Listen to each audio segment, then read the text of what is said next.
Hello, innovators. I'm Todd Wyan, and welcome to the Bridging the Gap podcast presented by Applied Software Great Tech Group.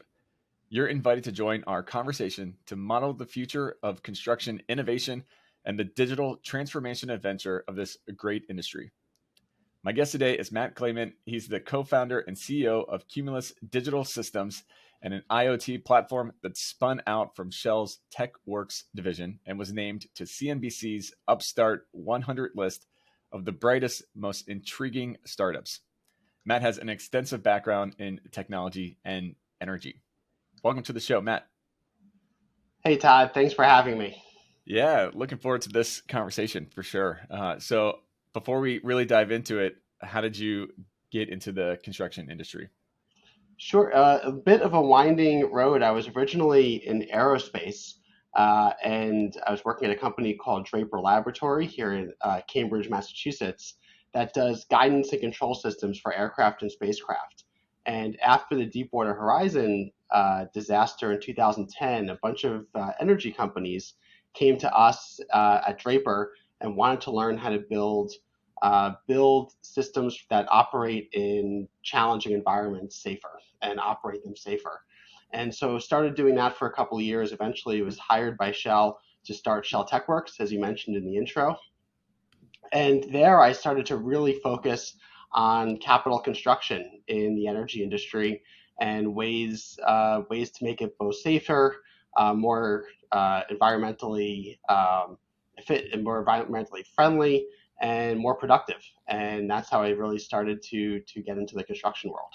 Yeah, interesting. So I always love kind of picking the brains of people that have been in another industry and come into construction. What does construction need to learn from aerospace? One of the biggest, the most valuable things that we brought from the aerospace world into industrial construction is a concept of systems thinking. Uh, That is, when you take a complex system, whether it's an aircraft or an industrial facility or a wind turbine, whatever it might be, or a building, and you think about it not as a bunch of individual parts that have to come together, but as a system that each element can affect all the other elements. So if you think about an aircraft, it's built so one of the ways we've achieved such high safety standards in aerospace is that aircraft are built where you could have two, three, even four systems fail, and the aircraft is still able to fly and land safely. And that was not happening, at least in energy. And I think it also applies to a lot of other areas of construction where everything was thought of as an individual component so that you could have one system fail and or not get built properly, and the whole thing would fail. There was no ability to recover from a major problem, and that's why we have a lot of disasters like Deepwater Horizon. Fundamentally gets back to that, and that actually is how we thought about Cumulus when we spun that out of Shell in 2018. We were identifying a system in construction where there was a lot of digitalization around the planning of construction projects. So whether it's for 45D models or your architecture drawings in CAD with Autodesk, whatever it might be. And then on the back end, there was a lot of digitalization around completions and understanding where you are in progress, where you are in your project. But what would happen in the middle of that is all the digital information would go out and be converted into paper to go work out in the field, and then that paper had to be converted back into the digital systems, and that's where there were a lot of mistakes that were being made, but they were largely invisible at the high level. yeah. So have you started to see kind of those invisible mistakes becoming more visible through this digital transformation journey, and what does that kind of look like? Yeah, absolutely. So it's really a matter of when a work order is generated and somebody or a work package and somebody goes out to the field. Traditionally, that would all be on paper, big binders, or just relying on the skill or an experience of the workers to go out and do it properly. And often it wouldn't be done properly, or the records would be lost. So when we digitalize that process of work in the field down to the granular level, and then have an easy way to translate to keep everything digital throughout the project, that eliminates a huge amount of mistakes and it saves hours of work in the field. Yeah. How do you create those really reliable systems to be able to be scaled that can operate in these dangerous environments. You mentioned with the Deepwater Horizon, there's some very hazard places on a construction job site. How do you create those reliable systems? Yeah, great question. It's really balancing speed and testing. And we've found as we've built Cumulus from a very small company, just a few of us, into where we are today, we've gone back and forth as we've tried to optimize that. So we of course want to deliver features and functionality quickly, Hmm. and then it's one thing to have a process where you're delivering a consumer app on a phone where if something doesn't work properly, the worst that happens is you inconvenience the user, and you might get an annoyed customer, but it's an inconvenience, as opposed to a system where if something goes wrong, either somebody can get hurt, or you could have a gas leak, or something much more serious. So we've had to learn to balance rigorous testing as it scales and build that into the process with the speed of execution that we demand as a startup. Hmm. How do you know where that balancing point is? It's largely based on experience, and two, it's defaulting to being safe, Hmm. making safety your default, not speed your default. Hmm. And there's been times when we've hired developers, for instance, from outside of our industry who are not used to that, and that creates some friction. But you have to always remember that the systems that are being used in critical industries, and while you don't want to become bogged down like a stereotypical large government contractor that takes 10 years to get a new feature out, um, there's a balance there. And to say, look, we're going to make sure this is properly tested in different environments before something goes out to the field, because we want to make sure our workers, the most important thing is that our users who are workers in the field are completing their work safely and getting home every day. Hmm. So, from your vantage point, what's some of the stumbling blocks and reasons that technology doesn't get adopted in the field? Because there's so many companies that are Sure. they're increasing the amount of technology that they use, but that might stay in the office and it just does not translate, or the Yeah, field's like, whatever, I'm not gonna partake in this.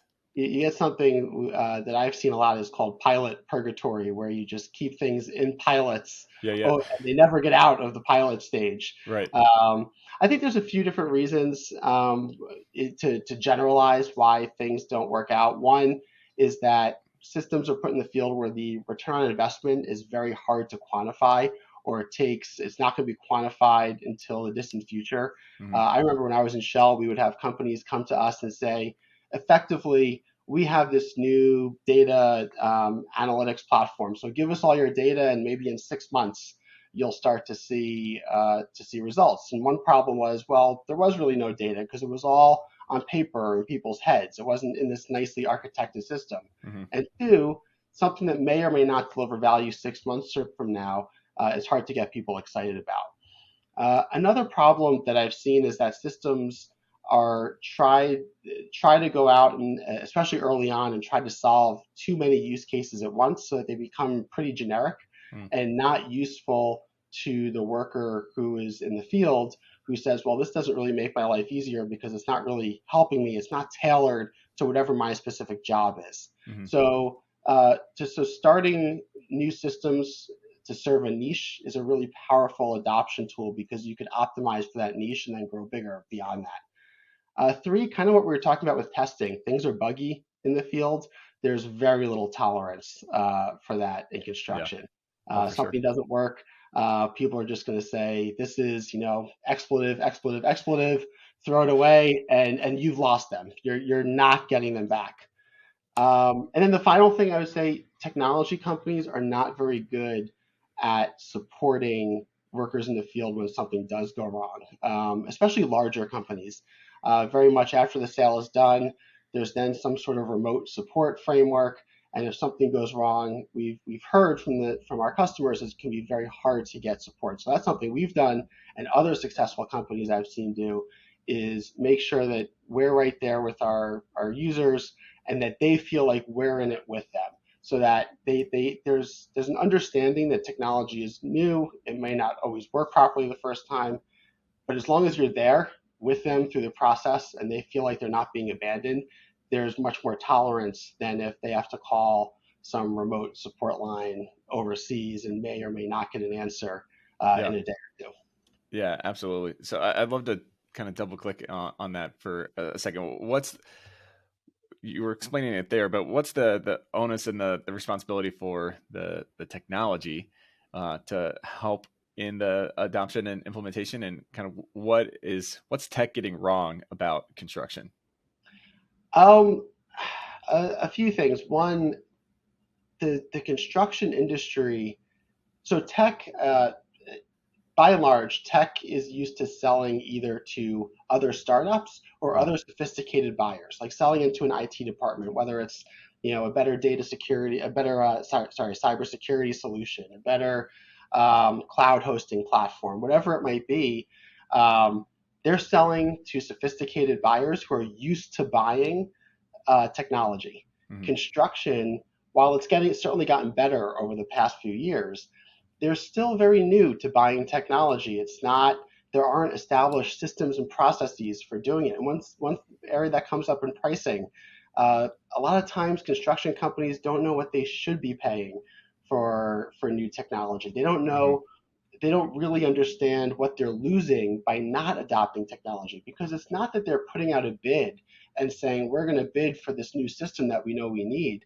They're usually doing something in a completely analog way, and the technology company is coming in as an evangelist, so to speak, to say, look, there's a better way to do this. You can save either a lot of time, a lot of money, prevent accidents, prevent injuries, whatever the value proposition might be. And you're an evangelist, and you have to help your customers through the process. It's not the same as selling software or other technology into somebody with an established technology buying process. Mhm. Yeah. So let's flip it on its the other side of the Mhm. equation. How should a construction firm then really plan for a successful technology implementation? Yeah, great question. What the biggest thing that we see would be helpful from our customers' perspective is to not think about new technology as I'm going to do it just because the company down the road is doing it, or because somebody told me I have to digitalize my operations, and therefore I'm going to find something that answers this digital mandate from the higher ups. But to actually think about a tailored, comprehensive strategy of understand your own business first. Where am I losing money? Where am I losing time? What's not going well? What's not optimized? So don't deploy technology just for the sake of deploying it. Hey, someone else is using a drone, I'm going to use a drone too. Mhm. But here are the 3 or 4 areas where I want to improve my business, whatever those business metrics are. And now I'm going to find something and have a real comprehensive plan that solves those problems where the business results are the outcome, not the fact that we're deploying technology is the outcome. Mhm. So I want to lean into that a bit because I think that that's very insightful, but and a huge um, hurdle in construction Yeah, is that there's there's so much work going on in construction just to build the buildings and everything that's happening on the job site that it, construction firms don't always do a great job of stopping and taking the time to map out their plan and yeah. really think through it. Um, are you seeing that on your side too? And B, what then, if you are, what are some of the um, what's some low hanging fruit that construction firms can kind of put in place to make sure that they are stopping and thinking out the plan? Sure. Yeah, we definitely see that, and there's 2 flavors that we see, and then not only to see it today, but when we were brought into Shell to kind of bring a fresh perspective to how the energy industry thought about things. Certainly, this was the case in spades. 2 things that we see: one, either the construction companies are doing a lot of Me Too implementation, so just hey, somebody implemented a technology, whoever the person is in the construction company, can get credit for bringing this in and make a sexy demo, whatever it might be. And so, as I mentioned before, implementing technology for the sake of technology. The second thing they do is they bring in a consultant. We see a lot of that, especially on the industrial side. Mhm. Hire one of the big consulting firms. We want to do a digital transformation. Again, it becomes doing a digital transformation for the sake of doing a digital transformation, not we're looking at where we're actually losing money or where we have an opportunity to be better. And then technology is a tool, not a strategy. And it's a tool to achieve some business results. So we certainly see that a lot. The best companies that we work with are those that understand what the business challenges they're trying to solve, and they're implementing a new technology to solve that problem versus just to implement the technology. Yeah. Well, one of the things that stood out as you were just talking there to me was the digital transformation aspect of it, and Yeah, also pairing it with the kind of the keeping up with the Joneses mentality of they're yeah, just going to embrace sure. the technology because XYZ contractor down the street is using that same tech. Uh, what does digital transformation look like to you? What is that? Unpack that, because it can be a big kind of buzzword. Obviously, I use it in my introduction of the podcast as well too. But Yeah, what does that really look like to you? I think digital transformation is better thought of being open to doing new things and to rethinking how you operate your business. Hmm. And if digital transformation is a helpful framework for people to think about it, and I've certainly used that terminology too, that's great. But it's really about being open to new things. And open to new things could be changing processes. It could be changing how you train your workers. It could be training how you manage your workers. The construction industry has a lot of areas where we need to improve. We have a lot of challenges coming up, especially around the management of labor, with labor shortages and less experienced workers coming into the field because the gray hairs are retiring and not being replaced at the same rate.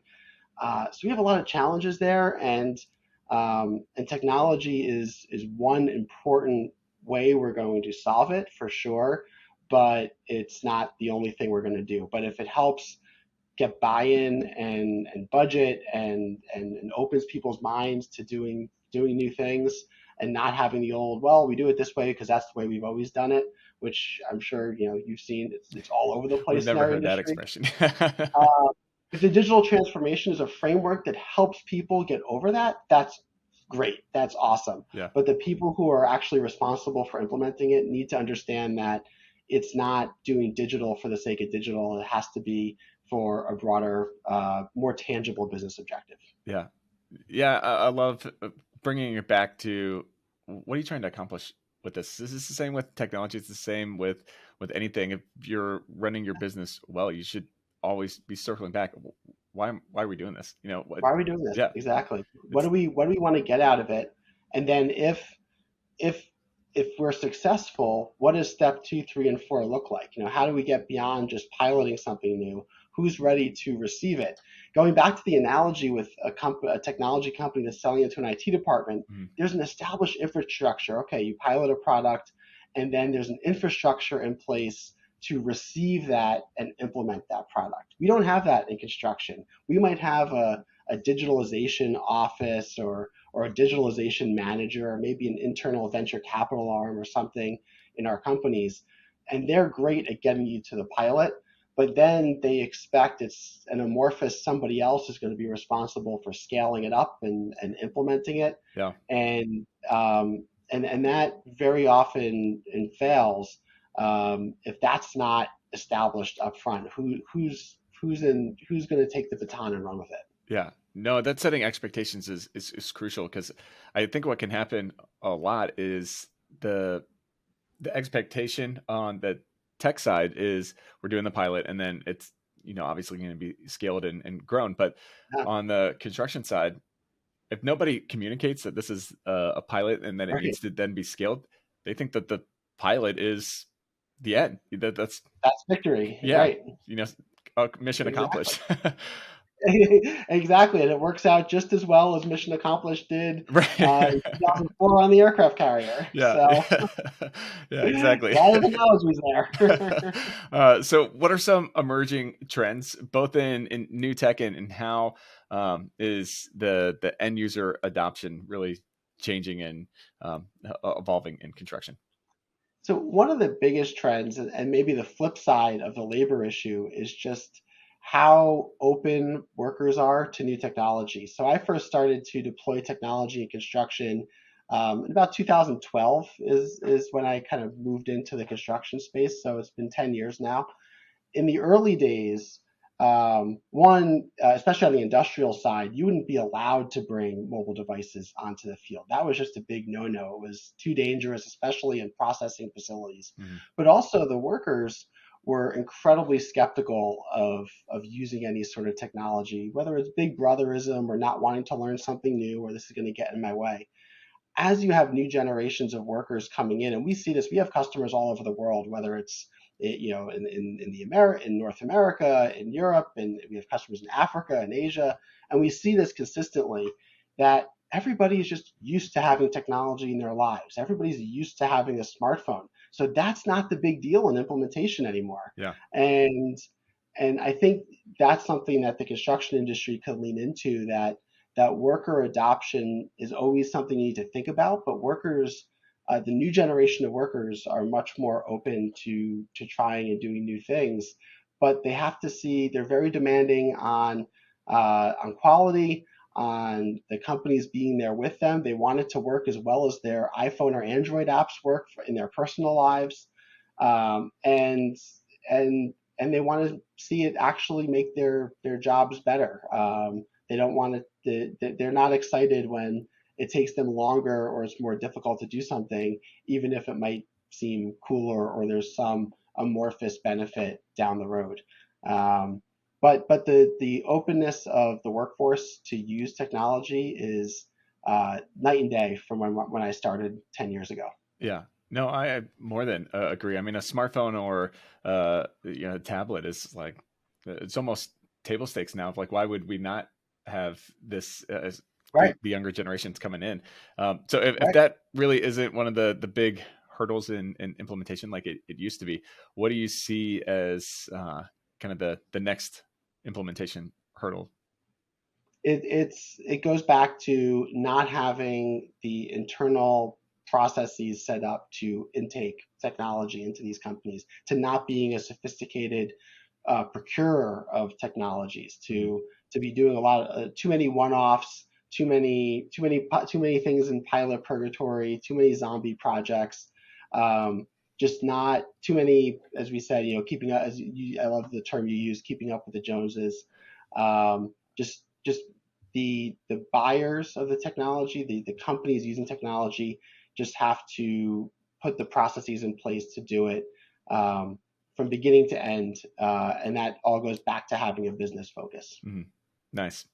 What's the next step in the industrialization of construction? I think the next step, one, we're moving towards modular buildings, which is creating effectively assembly lines for construction, and we're seeing that uh, whether across markets, residential, commercial, industrial, that's happening. But then the big problem is, we're coming onto a new project where we're working with our customer. They have four different construction sites, two module fabrication yards for these prefab units, Yeah. and then 100 different vendors that are feeding these fabrication yards. So they're doing modular construction, which is great, so that everything's supposed to show up at the site and all work together. What we're helping them think through now is, all right, how is everybody going to use the same process? How is everybody going to use the same data structures? Which the default was, well, we're just going to contract it and let the contractors do their own thing. That's the way the industry typically does it. But then you're going to wind up with everything coming together at the job site and it doesn't fit together. You don't have the right data. A lot of left hand, right hand problems. Hmm. And that is something that we need to solve in modular construction. And that is a perfect area for technology to deliver an immediate ROI. And again, it's thinking through, okay, we're doing modular construction. What are the system? Let's think about it as a system, not as a whole bunch of individual modules. Yeah.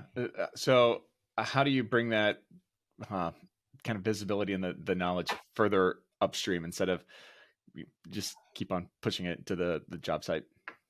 So one is thinking about it early on. So one great thing about this customer, who I unfortunately I can't name yet, but what this customer is doing is they've brought us in very early. Construction is not going to start for a year, but which is very unusual for us to be brought onto the job site. Normally our customers are bringing us in kind of as construction starting, and then there's a lot of catch up. Yeah. But construction is starting a year from now, and we're starting with the tendering. So they're the owner, and then they're bidding all this work out.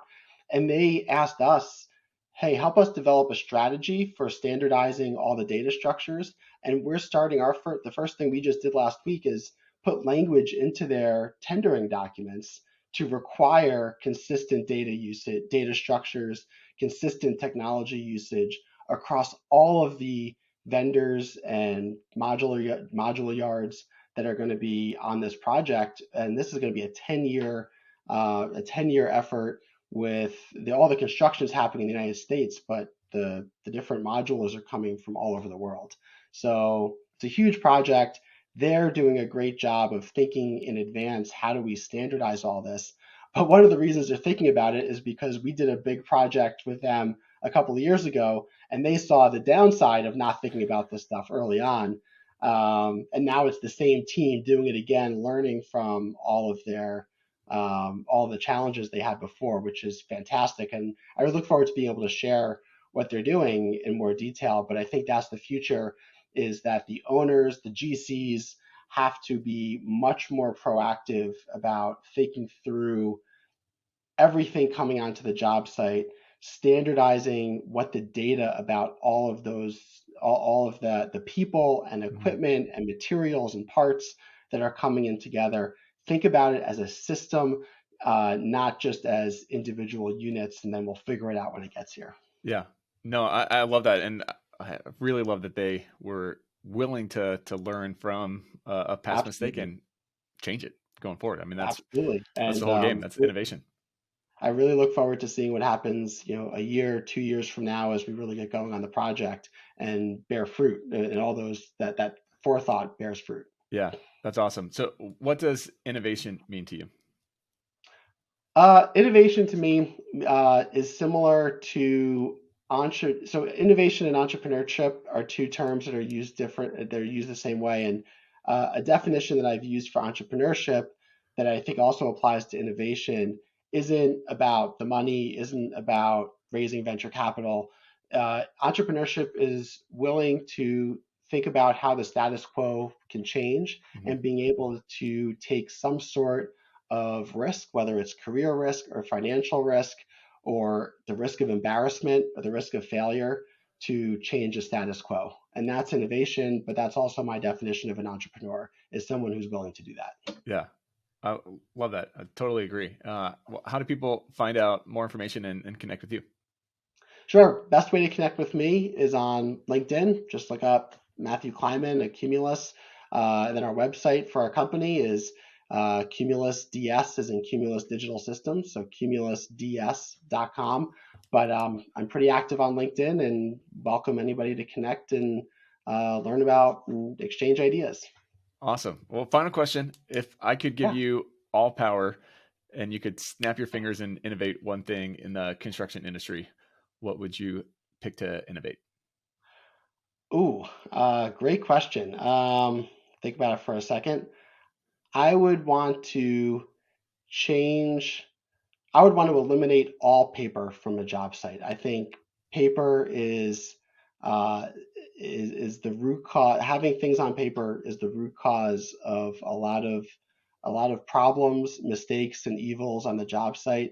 And if we could get rid of it with a snap of our fingers, so that we never have to see a piece of paper again, or fill out a form in the field again, that would get us a long way towards where the construction industry wants to go. Yeah, that'd be pretty revolutionary. I like it. Awesome. Well, Matt, thanks so much for taking the time. I really enjoyed the conversation. This was great. Thanks so much, Todd. Really enjoyed chatting with you.